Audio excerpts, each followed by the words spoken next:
So you've seen the pictures last week of us water gilding the Louis Philippe mirror. So we did it, completed it. I think we did a damn good job. You can actually see the overlap of the gold up here, and where the breakages were on the piece, continuous all the way around.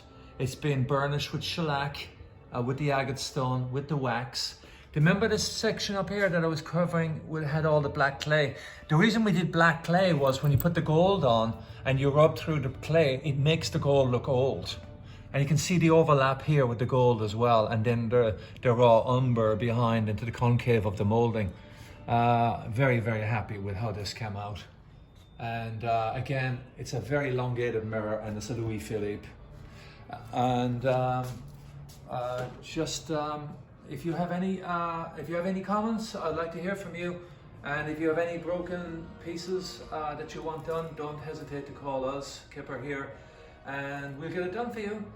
Let me know your comments, please. Thank you very much. Bye-bye.